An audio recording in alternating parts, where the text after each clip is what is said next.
Getting started with our conservation webinar today, I'm Holly Kirkendall, National Technology Specialist for NRCS's East National Technology Support Center. I'm pleased to turn the webinar over to our moderator, Kevin Ogles. Kevin is the Grazing Land Specialist for the East National Technology Support Center. Kevin, you may now begin. Thank you, Holly. Well, we have a real treat for you today. We have a couple of very experienced people in the equine industry. First of all, we're going to hear from Dr. Carrie Williams. She has a vast amount of experience. She got her bachelor's degree from Colorado State University in equine science. She also got her doctorate and master's degree in equine nutrition and exercise physiology from Virginia Polytechnic Institute and State University. So she has a wealth of experience. She's now an Associate Director of Extension in the Equine Science Center at Rutgers in New Jersey, and she does research. She works with the equine community, and she's very much been in touch with the ag agents in Rutgers, so she has a lot of on-the-ground experience with equine and pasture management. So we're very fortunate to have Dr. Williams with us today. Also, after she gives her presentation, we will be hearing from Suzette Truax. Suzette was born and raised on an equine operation in California. And Suzette got her bachelor's degree in animal science from Delaware Valley College in Pennsylvania. And she's been working for NRCS and as a grazing equine specialist, and I've known Suzette for quite a while. She does a great job working with landowners, lots of practical experience in dealing with horses and conservation. So we're really glad to have both of these ladies with us today. And with that, I'm going to go ahead and turn it over to Carrie. And Dr. Williams, you can begin. All right. Thank you very much for inviting me to speak, and thank you everybody for logging on. What in the East Coast is turning out to be a gorgeous day, so thank you. Let me just say that, it's not a whole lot of time to give anything and everything to do with equine, horses, pasture, grazing, rotational grazing. So what I'm going to do is just give little snippets of information about why pasture is important, how it's good for horses, how it impacts their nutritional status, and then a couple little management tips before it's turned over to Suzette to talk specifically about the rotational grazing side and some stress lot management, dry lots, things like that. So when I start, I always feel I have to define a pasture for everybody, regardless if you are a farm owner or if you work with NRCS or USDA. When we're talking about a pasture in our sense, it's usually an area of land more than half an acre, and I know some parts of the West that is very tiny and not usually considered a pasture, but here in the East, a half acre is also considered a pasture. But specifically, it's where grasses and legumes are grown for the purpose of supplying nutrients to the grazing animals. So all of our pastures will contain carbohydrates, fats, proteins, minerals, vitamins, water, etc. So pretty much everything our horses need. So now let's look at what is really in the pasture. I compiled some data from our Dairy One feed composition library. You can find these online fairly easily. Let's just look at a few things here. Let's first take a look at the protein. Now, the level of protein in an average grass pasture, now this is just average grass pastures, is about 15%. So this 15% is actually over what most horses are going to need on a daily basis. So this, your average horse is going to need about 8 to 10% protein. So their protein is covered by the grasses. We can also check out some of the minerals here, our calcium and phosphorus. Now, calcium and phosphorus need to be in a 2-to-1 ratio for healthy bone growth in horses, particularly young growing animals. This 2-to-1 ratio is found in most average grasses.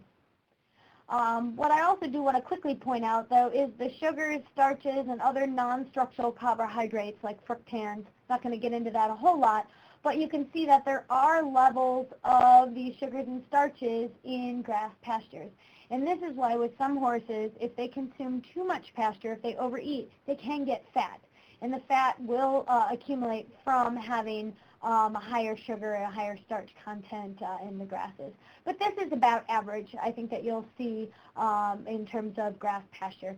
And I want to say, for those of you who might be logging in from the south or the west, typically most of what you'll see with the Dairy One libraries is going to be cool season grasses because they are located in Ithaca, New York. So more onto the horse feeding basics here. Horses have evolved as grazing animals. They do consume forage and small, frequent meals throughout the day. However, when we bring them inside and we tailor their feeding to meet our needs, we should remember that horses need to consume at least 1% of their body weight in pasture or hay per day, and that's in forage. And actually, I think new research is coming out to show that 1% is actually even too low. I always like to recommend 1.5% of their body weight. So to make math easy, if you have that 1,000-pound animal, they should be getting at least 15 pounds of forage. That could be in either pasture or hay per day. So a 1,000-pound horse, when you take this into account, should require approximately 2 to 3 acres of pasture to meet their requirements for maintenance. Now, this is not pregnant or lactating or growing or any sort of exercise. This is just at maintenance. And that's 2 to 3 acres of good growing pasture. And we're going to talk about stocking density here in just a little bit as well. So what are some advantages of pasture? I can go on about this probably forever, but just to summarize some of these, research has proven that it can reduce the likelihood of colic, lowers the incidence of any gastric ulcers, decreases the incidence of COPD, or chronic obstructive pulmonary disease, which is also called HEAVS in horses. And it also increases bone mineral content in young horses by allowing them ability to get out and run around and to help with their bone growth. More from your neighbor's point of view, it can provide an aesthetically pleasing environment. It's much more pleasing to your neighbor's eye to have a nice green field than a mud lot next door. Productive pastures also can maintain good vegetative cover. They compete for weeds. It reduces erosion. Also will decrease that dust production in your fields. There's been some studies done, and actually we're doing a little bit more of this right now at Rutgers. We don't have numbers per se right yet, but pasture can reduce hay costs up to $60 to $100 per month. And actually in one growing season here in New Jersey, we decreased our hay consumption by about $3,000 to $4,000. So can get pretty significant depending on how many horses you have and the pasture you have. It can reduce the amount of fertilizer costs by recycling nutrients, and we'll talk about that a little more. Reduces the need to deal with manure from bedding the stalls like you see here, filling up a wheelbarrow, decreased labor time, et cetera, et cetera. Some other things that you should actually ask yourself if you're a farmer or if you're a consultant for the farmer. You need to have each farm realize that they need to figure out what their own goals are. Will they be turning out for exercise, or will they be able to have pasture? What is their stocking density? How much time do you have, et cetera? So each farm is going to have its own goals that they need to try to figure out. So they need to, again, figure out your finances, the size of the place, the time that's involved, how many people do they have on staff that can help deal with some of these, how many horses do you have, and then what are the existing facilities. So is this dry lot scenario like this all that you're going to be able to do or afford or have time for, or are you able to have horses out on pasture? So let's look at stocking rates just a little bit closer, because that seems to be the thing I deal with the most when I'm consulting with farms in New Jersey, is how many acres do they have and how many horses do they have on those acres.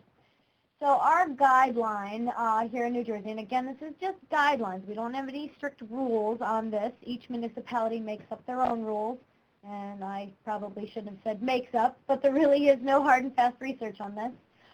In order to maintain 70% vegetative cover, and that's in your field, 70% if you think about it as 100%, meaning every little last millimeter of that field is covered with grasses.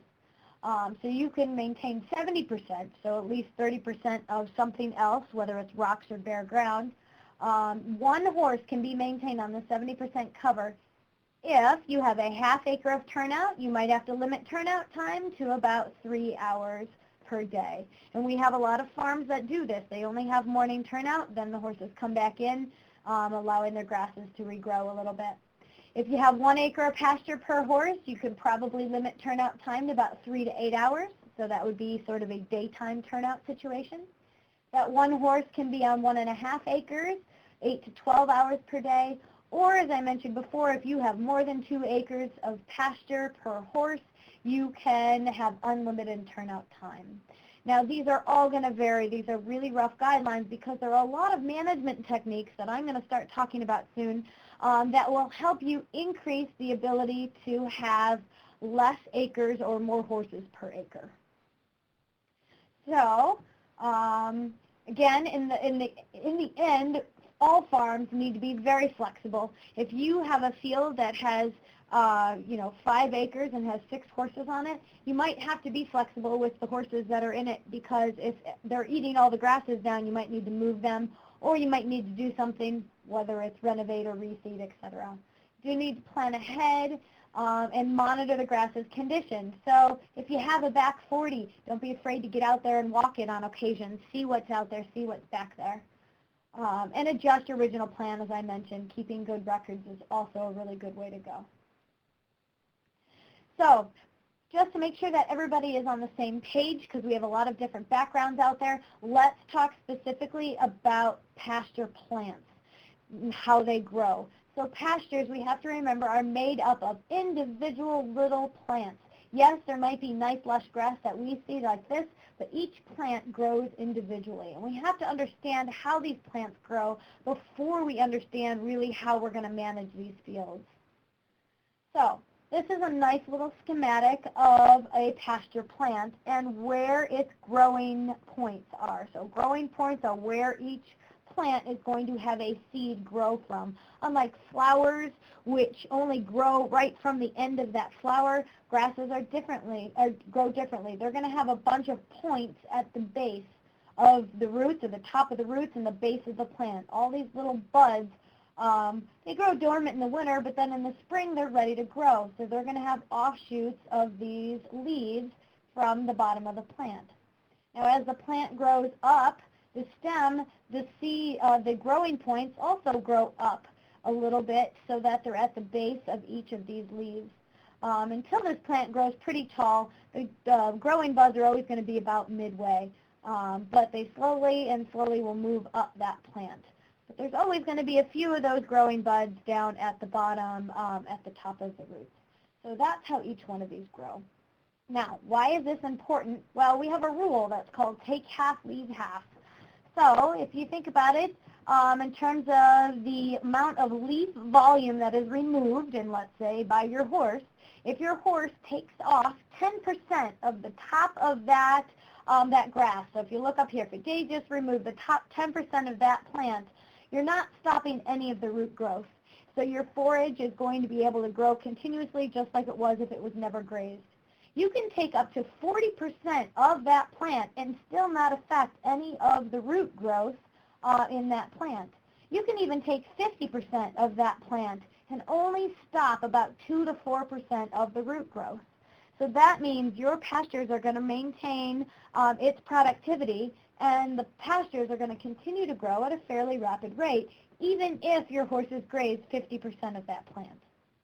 Where it becomes really important is when you start overgrazing pastures. Even 60%, once you take 10% more from that halfway mark, you are stopping 50% of that root growth. 70% and even up to 80%. Once you remove 80% of that plant, you have completely stopped any of that root growth. So that's why it's really important to not allow horses to overgraze the fields, because then you're basically stopping any of that plant growth back to nice, healthy vegetative plants. And that's when you need to start looking at doing some renovation and some reseeding to get some new plants in there that can be healthier. So that's why we say take half, leave half. Just take 50% of this plant. Leave the rest so that it's able to grow back. And this principle is going to become extremely important when talking about rotational grazing. So here's another little schematic so you can see where the fastest growth of your pastures are going to be. And we'll talk about types of grasses here in a minute, but most grasses are going to grow rapidly between about 3 and 6 inches. Some of your bluegrasses and stuff are a little shorter than some of the orchard grasses or timothys are going to be.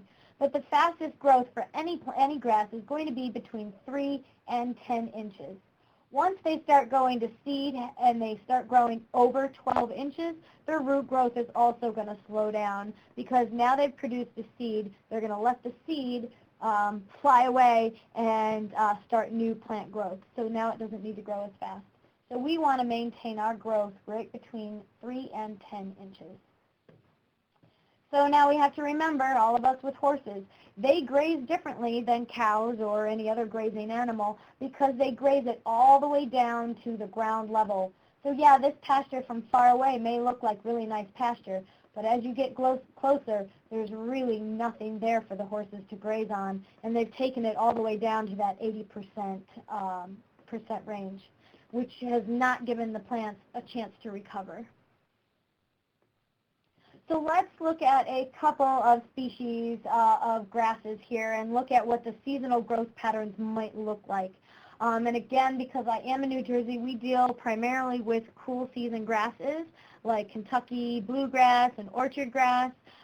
These are going to have a big growth slump down in July and August because that's when it gets really hot and really dry. But once they start getting into fall, the season gets a little cooler and a little more wet. We're going to have a little bit of an increase again. Some of the legumes, the alfalfas, and the clovers, they really don't have too much of a slump until the winter season, and they'll pretty much maintain their growth. But the grasses we're mainly talking about are going to be these cool season grasses here. Warm season grasses are going to be just the opposite. Actually, they really like to have some nice warm weather. It's just that here in the New Jersey and in the Northeast, we don't have a long enough warm season for the grasses to stay productive, so they just don't last here. I want to say once you reach down in the Maryland area, you're starting to be able to grow some warm seasons. However, Southern Virginia and North Carolina is really where they start to take off. So let's talk some more about some pasture species for horses specifically. It's very important that you have a pasture mix. If you're going to go to Tractor Supply or something and grab some seed, make sure it's not meant for lawns. Make sure that it's pasture. If you're going to make your own mix, here's some things that we don't recommend. And I'm sure some of you are probably surprised to see timothy on my list because we are talking about horses, and we know that they love to eat timothy hay. However, it's not a very good pasture grass. While it is very palatable, they will graze it first. And timothy does not have a very high grazing or a warm weather tolerance. So if you have a full stand of timothy, 100% in your pastures, give it about 2 years before you start to see it disappear. There's also, especially in the Northeast, a cereal rust mite problem, which will cause a decrease in the productivity of the timothy. Alsike clover is one of the clovers shown here in this picture. It produces a toxin that creates a liver toxicity or liver toxicosis. It also will produce photosensitivity and slobbering, but it's different than the slobbers you're going to see with the red and white clover. This will actually lead to a more severe problem, which is liver toxicity. The tall fescue I'm going to put at the very bottom of this list because only if the farms are housing broodmares or have a breeding program is the endophyte in the endophyte tall fescue going to be a problem. It can cause agalactia, lack of milk production, and even some other reproductive problems, retained placenta, etc. So I am going to keep tall fescue at the top of my preferable list because we do like it here in the Northeast. It is warm weather tolerant. So in that the hot season in July and August, it's going to stay more prevalent. However, it's not as palatable, so the horses will graze this last. But it's something out there for the warm weather seasons. It's also good to use an endophyte-free or an endophyte-friendly variety. There's a whole bunch of different varieties out there now, and these work well. And you can even use those if you have a breeding program. Kentucky bluegrass is great. While it's a low-yielding grass, so it's not great for hays, it's really great for cool weather and heavy grazing. It's very palatable for the horses. Orchard grass is good as well. It responds really well to a nitrogen fertilization and really ideal in high grazing areas. Reed canary grass, most people don't think of, but if you have some wet areas or you have really wet conditions, this is good because it will grow in those wet areas. However, it does mature very rapidly, so horses will only eat it when it's immature. It does need to be mowed to stay very vegetative. Perennial ryegrass is great, even though it's not drought resistant. It does tolerate heavy grazing. It's very easy to establish. I put clovers at the very bottom because while I don't recommend people to actually seed clover, it can be good in very small quantities. Just so you know, if you don't ever see clover in your pastures, give it a year. You're bound to have some in there because it can just persist no matter what. It can cause the slobbers if it has the right growing conditions for a fungus that's called black patch fungus. So while it's not the same problem that Elside clover causes, it is just messy, and I know a lot of horse owners don't actually prefer it. So how do we improve pasture quality? Let me just run through some of these. Soil testing. I'm not going to get really in detail with soil testing. If you don't know how to do this, I recommend if you're a farm owner, you can contact your cooperative extension agent in your county of any state, or I think NRCS actually even does this as well, so they can help you out. And you can get proper needs for your soils. Do they need nitrogen? Does it need phosphorus, potassium? What's the pH like? If you are spreading manure as a fertilizer, that is good. However, don't forget not all nutrients are available. So even though you're spreading, you still might need to take a soil test to see if there's other things out there that your pastures might need. Weed management. I could go on forever with this, but I'm not going to for the sake of time. It's just best to prevent weeds before they're growing. So other than, making sure you really have a high quality seed and avoid spreading any seeds, pastures that look like this in the top corner picture are perfect for spreading weeds because all of those seed heads have millions to billions of seeds that they're going to spread in the fields. So the best way to do it is to mow your pastures. This helps remove the weed seeds and the seed heads, so it prevents any of the reproduction that they're going to have. It also allows for a uniform maturity of your grasses and will really greatly minimize the need for herbicides. I find now that I've been doing so much pasture management here in New Jersey, it actually, I can't stand looking at an unmowed pasture or a pasture that looks like this. It just drives me nuts to see that many weeds and how much more weeds that pasture is actually creating. So if you have a lot of short grasses, you can mow it to about 2 to 3 inches and then let it grow back to about 4 to 6 before grazing it. If you have timothy, brome, or orchard grass, you can mow it a little higher because those are higher growing grasses. I'm going to skip over dry lots because I know that's what Suzette's talking about next. And just going to wrap up some things in summary for my talk. All of this goes into creating good quality pastures. If you're controlling your weeds and any undesirable plants, that'll also help prevent selective grazing by the horses. Mowing all the fields so that they're all at one even level. It also can help get rid of some of these lawns versus troughs that our horses make in our fields. It also help improve waste management as well. So if you're a farm owner out there, if you're working for a farm owner, helping consult with them, set reasonable goals, plan, observe what's going on in your field, and keep lots of good records. You can easily get your fields from looking kind of overgrazed and brown like this one on the left to really nice and productive like this one on the right just by taking some of these short tips. So I'm just going to wrap up my talk, and I just want to say some of these slides came from a partial grant that we had a few years ago from Northeast SARE, Northeast Sustainable Research, Agriculture and Education, and it was a big collaborative project with a bunch of these universities shown here. So with that, Kevin, how are we looking with questions? Okay. Thank you, Dr. Williams. That was great. Had a few questions come in.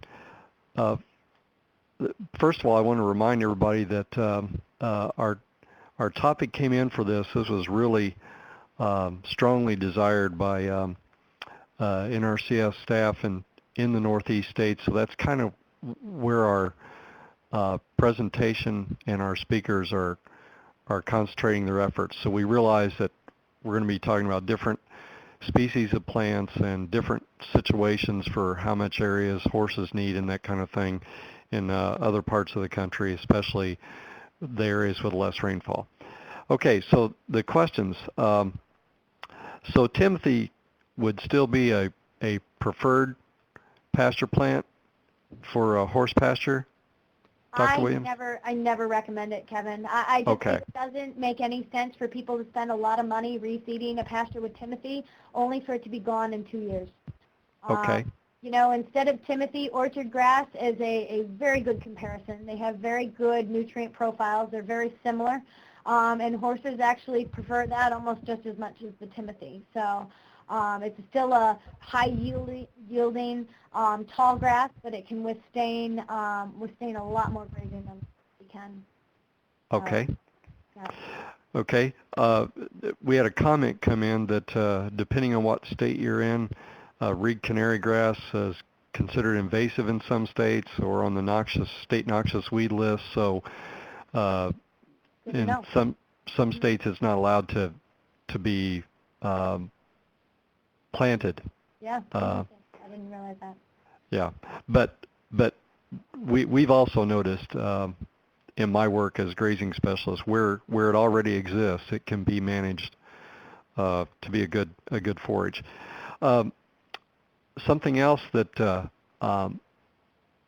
people were wondering, is there ever, from an NRCS planner standpoint, is there ever a situation where there's just too many horses for the acreage, even if it's being treated as a bare lot, and there's no grazing being done to supply the diet of the horse? That is a really good question. I've actually consulted with some farms that have 30 horses on 3 acres. And while some people think that that is way too overstocked and they should never have it that way, this one particular farm actually just got an award for their environmentally friendly farming because they were really doing everything correct in terms of how they were managing their horses on these acreage. So I think it all depends on how the farm is managed. If it's managed poorly, then yes, I think there can be a situation where there are way too many horses for that amount of acreage. But if the farm is willing to put in the extra effort and do things correctly in terms of watching their water quality and watching any of their runoff and dealing properly with their manure management, you know, I think, I mean, I don't want to say the sky's the limit, but, you know, 30 horses on 3 acres was quite the limit that I've seen. So, yeah. Okay. Just a couple more questions, and then we'll get to Suzette's presentation, which we definitely want to hear. Have you ever had mixed livestock species grazing with horses, such as goats or sheep, or any work you've done on that? Absolutely. We have done some work here at Rutgers. We actually did multi-species. We started with goats, and we had about 20 goats on an acre, which I will say didn't work very well. You need probably double that because instead of clearing out just the weeds, it allowed for too much of the good grasses to grow. And even though they're goats, they still like the good grass. So they actually graze too much of the good grass along with the weeds. But if you're able to incorporate them at the same time, like we rotated goats and then horses and then cattle. So we did it a little bit differently. But things like multiflora rows, once they get into pastures, there's really nothing decent that will get rid of those. You know, you can go with the herbicide route, but yeah, goats will really help if they're in with horses to graze out some of the more woody plants and things like that. So they would definitely help out.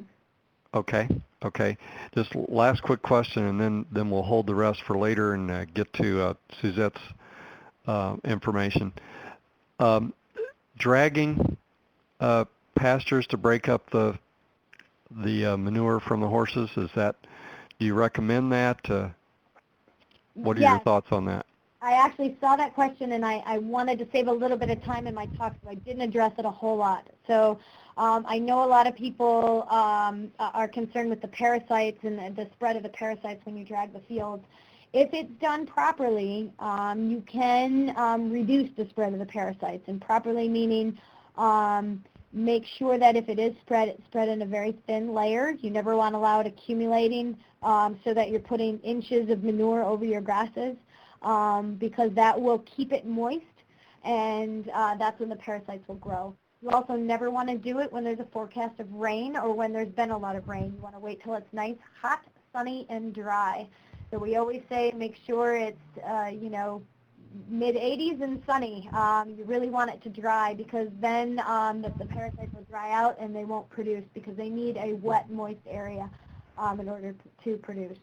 So spreading is fine, thin layers, hot, dry environment. Okay, great. Well, Kevin, thank you very much. One more that I failed to mention in my talk, and that was about millet. I was Oh, gonna yes, cover go it. ahead. Someone had asked about foxtail millet in the mix of hays and pasture and cover crops and things. The problem with foxtail is when it has the barbs on the seed heads or the yarns on the seed heads, they can get lodged in the horse's mouth. Now, I don't have a whole lot of experience with the foxtail millet. If it doesn't have the awns on the seed heads, it should be okay, but not in large amounts because it's not really nutritionally balanced for horses. A little can be in there, but as long as the barbs aren't there, it should be okay just in small quantities. Okay, great. Thank you, and I'm sure we'll have some more questions for you later.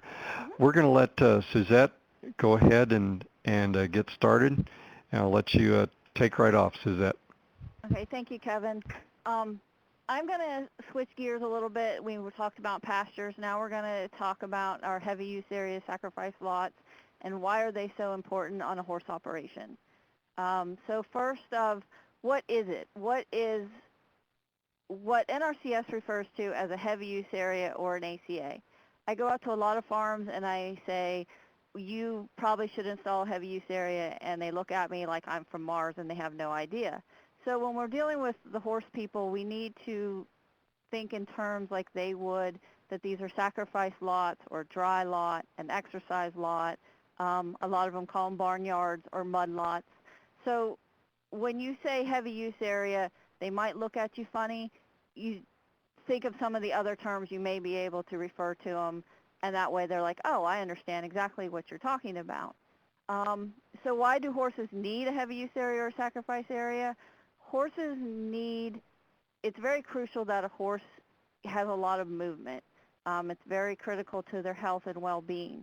Horses should at least walk at least 2 miles a day. It's very important to their digestive system. Their digestive system is very complicated. Their small intestine alone is 70 feet long. So you can imagine all this stuff is crammed inside there, so the more they move, the healthier a horse can be.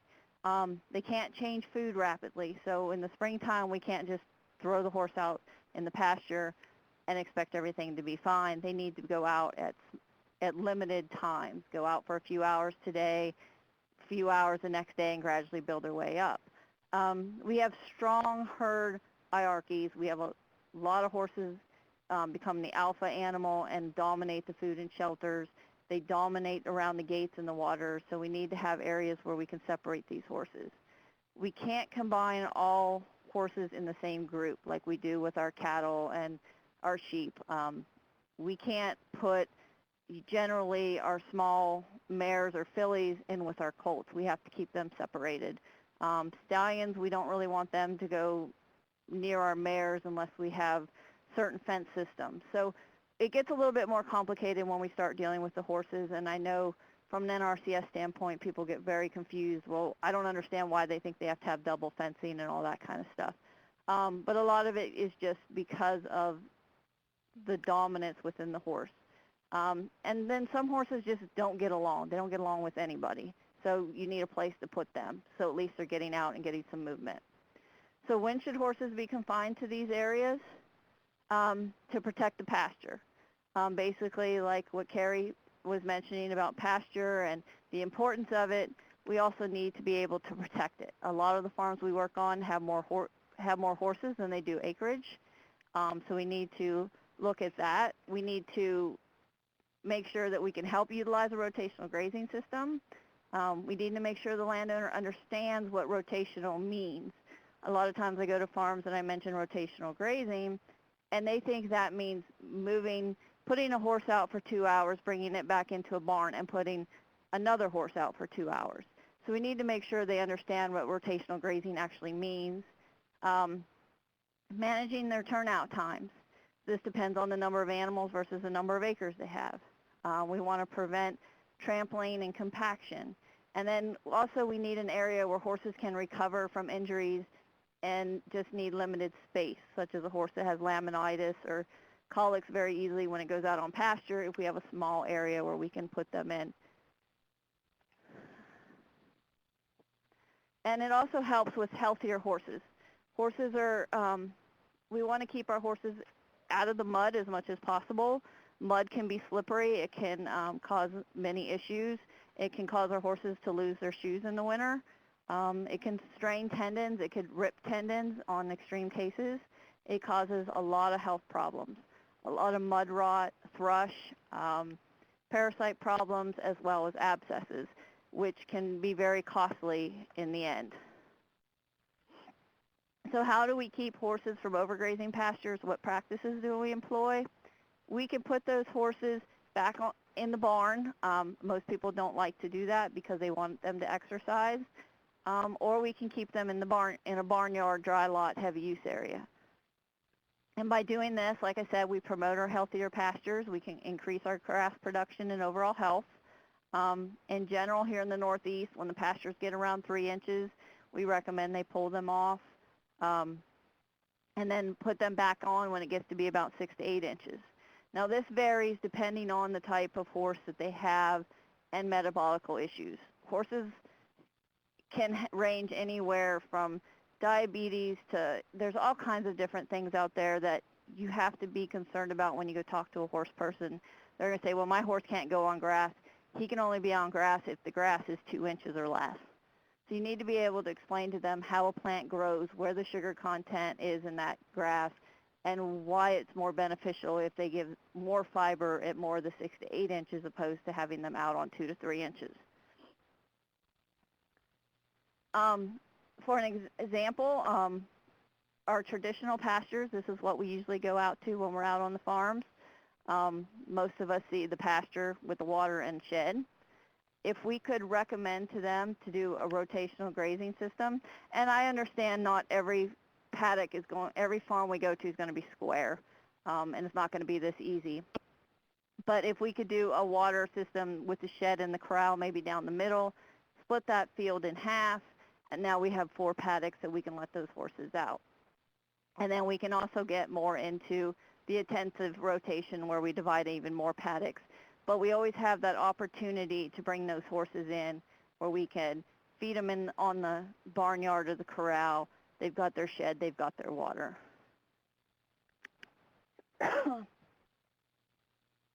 So how many heavy use area sacrifices areas do I need? That depends on the number of horses that we go out to. And one thing we've realized here in the Northeast, especially in Pennsylvania, we want to watch is we don't want to size these based on the total number of horses. We want to base it on the size, the number of horses that are going out together at one time. So if you go out to a farm and they have 20 horses, we don't want to size it for 20 horses unless all 20 are going out together.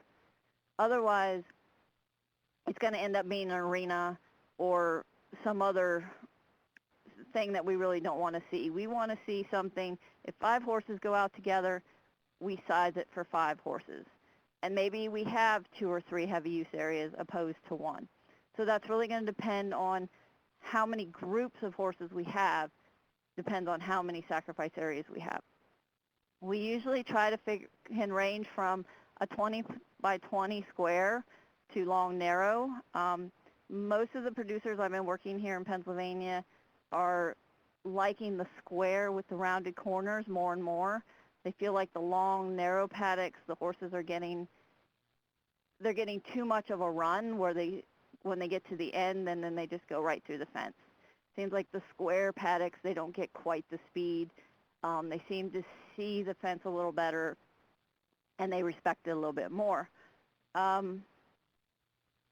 There is different ways that we can size these. I didn't really give you guys a slide or anything on it.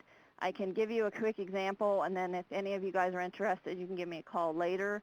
But like, for example, here in PA, the way we size our heavy use areas is by automatically the first 2 horses get 1,200 square feet, and then any additional, we would add that and multiply it by 400 if we were looking at 6 to 1,200 pound horses, 3 to 600 for mares and foals. So it depends on what we're dealing with, how we would do it. If anybody's interested in that, just let me know, and we can go more into detail on how we actually size these for here in Pennsylvania. I keep forgetting to hit the wrong button. So locations of these, we want to locate them on the highest, driest ground away from streams and wetlands. We want a slight slope to help with drainage. We want to divert the clean water away from the heavy use areas, and we want to divert our runoff away from these areas, either into a storage or into some type of filter system. We also want to make sure that it's convenient for cleaning and feeding. Most horse operations will go out once a day, once a week, and pick these heavy use pads. They'll actually go out with their wheelbarrow, pick it up. So we need to make sure that it's close to some type of storage so that they can clean it. We want to make sure they have access to fresh water. And the other thing that's really important is making sure that they have easy access to pastures. We want to make sure that these paddocks are close to pastures. Otherwise, they end up leaving the horses out in the pasture a couple days longer, a couple hours longer than they really should be. And then we end up with issues with our pastures not growing correctly, or construction of these. We want to eliminate water flowing. Usually a general grade is a 1 to 3%. Be sure that the water flows into some type of grass filter, so we want to make sure we have some sort of filter or grass filter around it. And we want to make sure the grade is not going towards the barn or the house. We want to cover with some type of geotextile fabric, especially if it tends to lay wet. Some of our soils are slate soils, and we don't really need the geotextile, but if the area seems to lay wet, then we want to go with the geotextile. We want to build a perimeter of some sort around the heavy use area to keep the stone, the sand, or whatever we're using in place. With the geotextile, we want to be sure to tuck the ends into trenches along the perimeter. Either dig like a 2 to 3 foot trench and then tuck them in, or we want to put the geotextile down and then pound our fence posts in. The reason I say this is from experience. We had a lady put in her geotextile, stoned and everything. Horses got to pawing, having a good time, running, skidding. Well, the black part of the geotextile came up, and the next thing we know, the one horse had it in his teeth and had ripped the whole geotextile completely out. So you want to make sure you have that geotextile anchored into the ground somehow. Types of footing we generally use on heavy use areas for horses: gravel, the sand, wood products, and rubber. We generally stay away from concrete. I'm not going to say we don't use concrete, because we have had a few farmers that have used concrete and are perfectly happy, but in general, we stay away from the concrete. So with gravel, I kind of do an overkill. I like to see at least 6 inches of the 3 to 4 to 3 inch crushed rock. This helps with our drainage. It also helps with our horses that like to paw. And then I like to see a 4 to 6 inch of either sand, crush or run, limestone dust on top. This allows us to have a good cover, so we don't have to worry about that larger rock causing abscesses or bruising of anything to the foot. The nice thing about using the limestone dust, if you use it as a cover, is it helps control your urine odor, so you don't, if you have multiple ones and you use them a lot, they don't get a foul smell to them. Sand, when we're using sand, we want to make sure that we use the clean and screened medium to coarse sharp sand. Fine sand breaks down too fast. We want to make sure that we use the hard quartz sand, which will last. And we don't want to install it deeper than 6 inches. If we get too deep, we can cause some issues, some stress on our tendons, which will then cause us some problems down the road.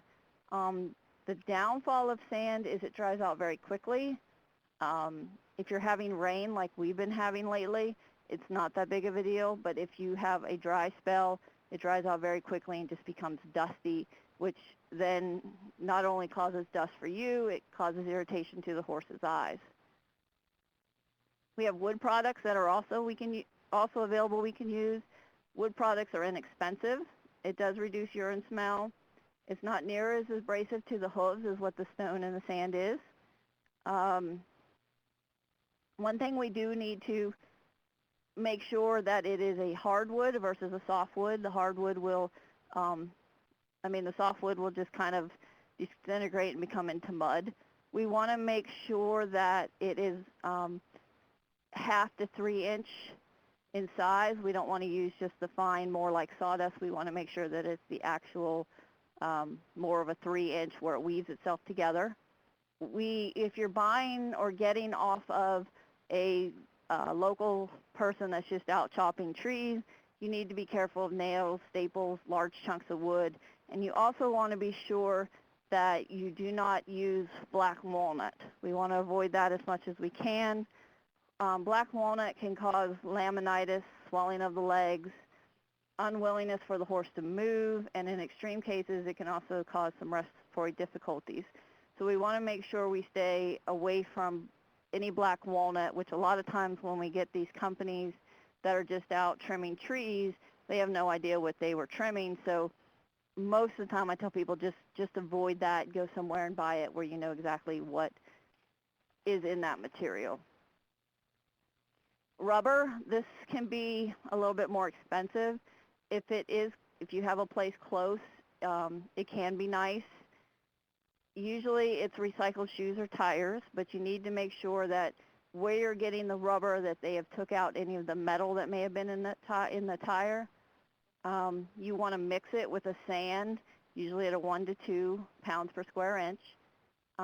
It doesn't compose, but it does break down into smaller pieces. So you might have started out with a 1.5 inch piece, and now it's like 1/3 of that within a year and a half. It does help in the wintertime because of the black. It thaws out much quicker. And then the other thing we got to really take into consideration around our heavy use areas is our fencing. We want to make sure that our fence is visible and sturdy. We got to look at the cost because different types of fence can be really expensive. What type of horse is going into that? And the height, if it's a pony versus a draft horse versus our standard horse. And then we need to talk, does it need to be a double fence? Is there mares on the other side? Is there stallions on the other side? And then we basically need to look at our maintenance. We need to remove that manure regularly. We need to check the fence, control the dust. And then realize with horses, with using the stone, that it's probably going to need replaced every 5 to 10 years. So in conclusion, most of our horse people, believe it or not, do really care about the environment, and many of them are looking for assistance. So healthy environments generate healthy people and healthy horses. So with that, I will answer any questions. I know I went through that pretty quick, but... No, that was great, Suzette. Thanks a lot. So, yeah, we had some questions come in, and I got a couple about specifically kind of from NRCS planner aspect. So, have you've seen people use the heavy use areas designed as you suggested in your presentation also being used for a riding area? Yes, we've had lots of those. Okay. They've been made too big, and then after, especially when you get into programs and you get over the 3-year, the 4-year, the next thing you know, you're driving by and you look over and now there's a set of jumps that are set in there, or they're using them as a ring of some sort. Mm-hmm. Okay. Another question came in. What's your thoughts about using crushed road asphalt or something else as a footing material? I haven't really done much of it with horses. I've done it with cattle. It works very well with cattle. The only thing I'm not quite sure is when it depends. Like when you roll it in, it gets hard. You harden it up. It can almost be like concrete, and that's the one thing. We need to have a little bit of cushion for horses. Now you may have a producer that wouldn't mind that. I mean, like we have a few that are like concrete's fine. I would never put my horse on concrete. And the other thing you want to make sure is you don't want it to be slick. You want there to be some type of grip. So if that horse slides or kicks or bites, he doesn't wipe out and get hurt. Okay. Good. So here's some NRCS planner questions. So we have situations where we have a lot of horse owners, as Dr. Williams pointed out, where they don't have enough land for the horses to get all their nutrition from grazing. So in Pennsylvania there, so you don't have to be able to do prescribed grazing in order to provide assistance to horse owners? No, you just have to be making some type of income from your horse. So if you just needed a heavy use area and you were limited on your grazing, on your acres, we could do 3 or 4 heavy use areas depending on your animal numbers. And then we could use that as part of the rotation for the little bit of pasture that you do have. So the heavy use area actually becomes part of the rotation. If you didn't have any pasture, we would basically use it more for the exercise area, but it would be stabilized. Okay. That way we wouldn't be getting any mud issues.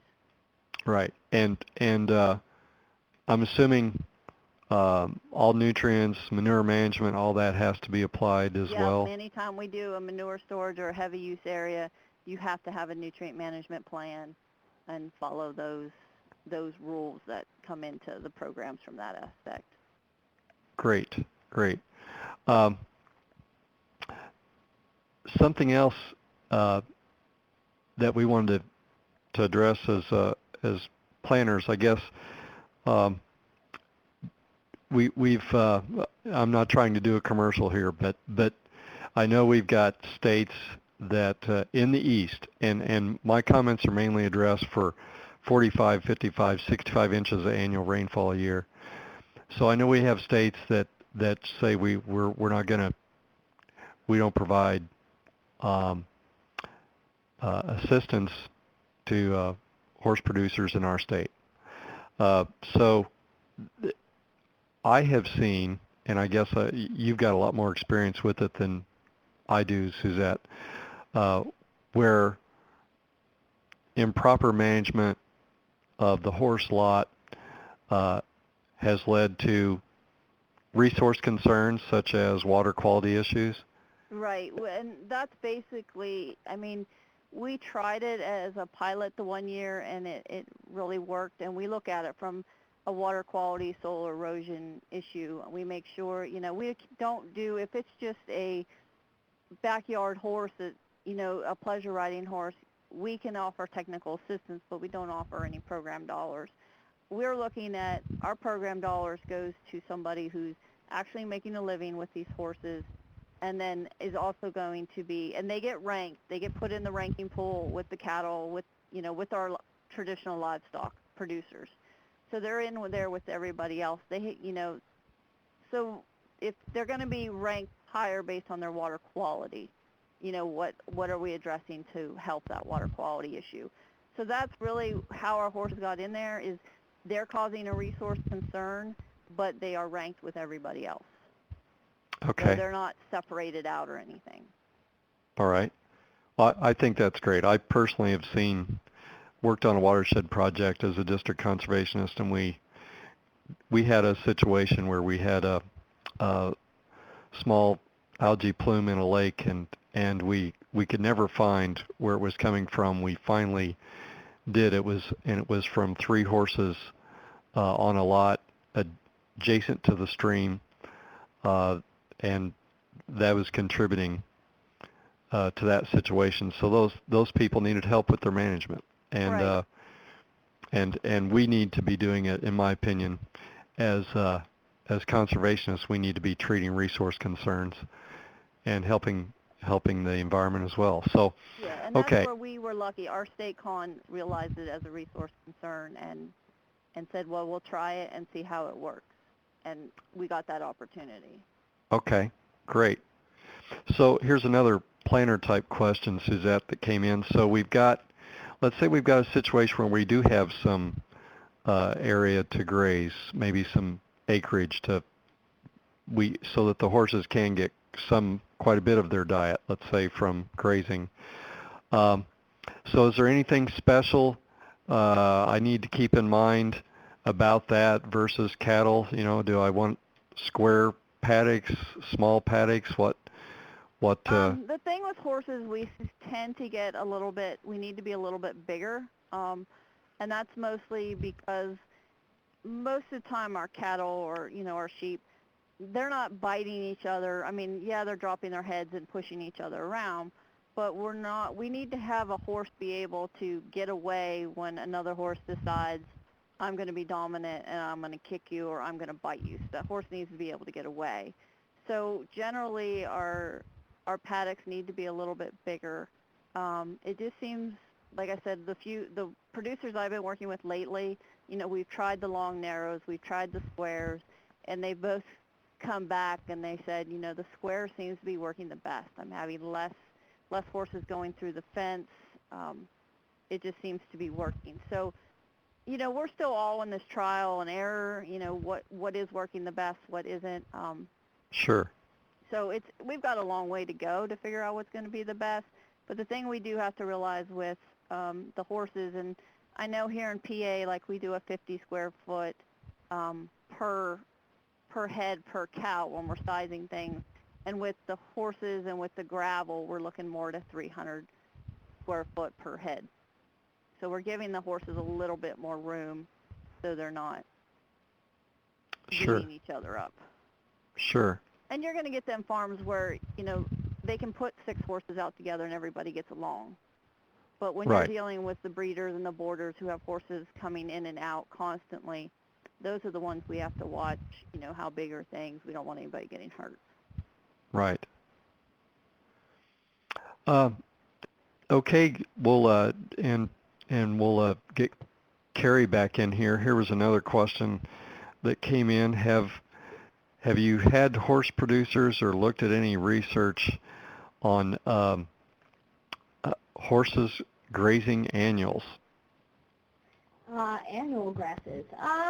I don't have any research on it. I don't know that there's a whole lot out there on it. I think it gets more difficult from a producer standpoint, just because, they need to keep, regrazing, or they keep reseeding it in order for it to work effectively. I will say the one thing that has been used more here in terms of the annuals is the TEF grass hay, or TEFF. That seems to be pretty decent for horses, especially in terms of hay. Don't know how much it's been used as a pasture grass, but I know some of our producers here have had some good luck with it as hay. It seems like the nutrient content, however, is all over the place. I've seen some that's very high in nutrients and pretty much right what the horses need, and other stuff that's been really, protein deficient and inverse calcium to phosphorus ratio, et cetera. So So that's kind of the extent of my knowledge with the annual grasses. Okay. Okay, very good.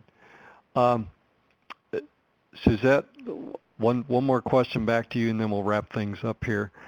Have you, the fence question came in. Do you have much experience with the hot coat fence? Yeah, we do a lot of the white hot coat. We usually recommend that they at least put that on as their top strand, if that's the way they're going. Most of our producers, that is what they use. It works well because it's visible and they can see it. That's most of the problem with the high tensile. It's just not visible, and that's why they go through most of it.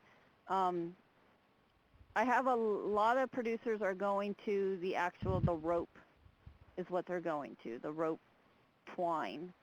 And that they seem to really like because it's a little bit bigger, a little bit easier for the horses to see. But yeah, we've done a lot of the white hot coat, and it's very popular. Okay. Well, I'll give each of you a quick chance to make a final comment if you want about your presentation today. I know we very, very much appreciate it, and this was one of our subjects that a lot of people wanted to hear about. So we appreciate you giving us information today from each of you. So I'll start with Dr. Carrie Williams. Do you have any final comments you want to leave with the group? Well, Suzette's slide reminded me that I never put a contact slide up. So I want to thank everybody for joining us, and I want to say if you ever have a question, you can email me.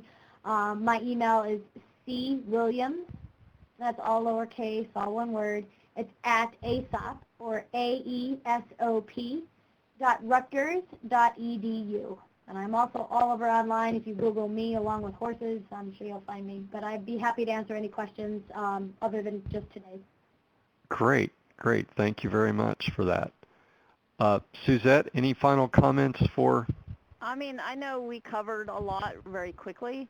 So if anybody has any questions or concerns or knows, has seen some of this stuff and can, call and just say, we've done this and it's worked really well.